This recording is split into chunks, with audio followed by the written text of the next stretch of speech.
L'illusion du libre arbitre, elle repose sur le fait que beaucoup de nos décisions sont prises inconsciemment.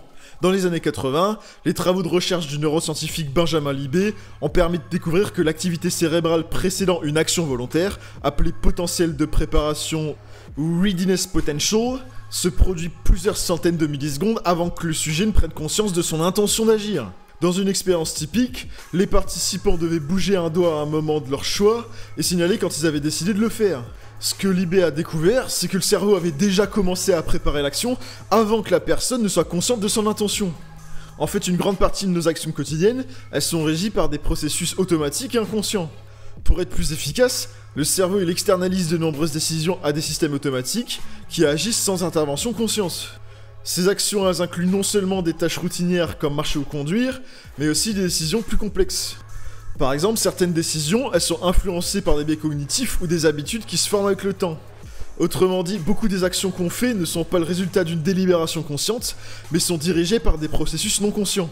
Ça montre que la conscience, loin d'être à la source de toutes nos décisions, peut être en grande partie un observateur qui va en fait rationaliser après coup les décisions prises par le cerveau. En plus de ça, nos choix ils sont systématiquement influencés par des facteurs externes et des processus émotionnels dont on n'est pas conscient.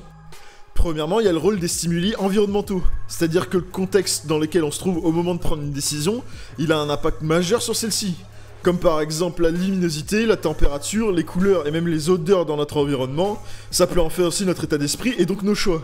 Des études ont montré que des salles bien éclairées avec une lumière naturelle, elles rendent les gens plus optimistes et confiants, alors que des espaces sombres ils peuvent provoquer plus de réticence et de prudence. Deuxièmement, les émotions. Notre humeur, elle joue un rôle crucial dans la prise de décision. Par exemple, la peur, elle peut nous rendre plus prudents, alors que la joie, elle peut encourager des décisions plus audacieuses ou impulsives, alors même que ces émotions sont souvent déclenchées par des événements qui n'ont rien à voir avec nos décisions, et dont on n'est pas toujours conscient, comme un souvenir associé à une odeur, une musique ou même un visage familier. Troisièmement, les biais cognitifs induits par l'environnement. Les biais cognitifs, c'est des distorsions systématiques dans la manière dont on perçoit et on analyse les informations de manière inconsciente, et ils sont souvent déclenchés par des éléments extérieurs. Par exemple, le biais de cadrage, qui est le fait que nos décisions peuvent être influencées par la manière dont un choix ou une information est présenté. Si un produit est présenté comme ayant 90% de réussite plutôt que 10% d'échec, on sera plus enclin à choisir la première option même si les deux options sont absolument identiques. Autre exemple, le biais de disponibilité, qui est le fait qu'on a tendance à accorder plus de poids aux informations facilement disponibles en mémoire, souvent à cause de leur récence ou leur caractère marquant. C'est pour ça que les médias et les nouvelles récentes influencent notre perception des risques, comme par exemple après un attentat, où on va surestimer la probabilité qu'on puisse aussi en être victime à cause de sa couverture médiatique.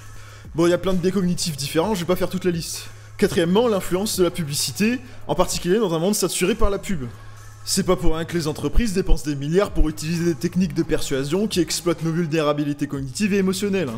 Et cinquièmement, les influences sociales et culturelles. Les normes sociales et la culture environnante, ça joue un rôle énorme dans la manière dont on prend nos décisions. Étant donné qu'on est des animaux sociaux, les désirs d'appartenance et de conformité, ou au contraire d'identité, influencent nos choix inconsciemment.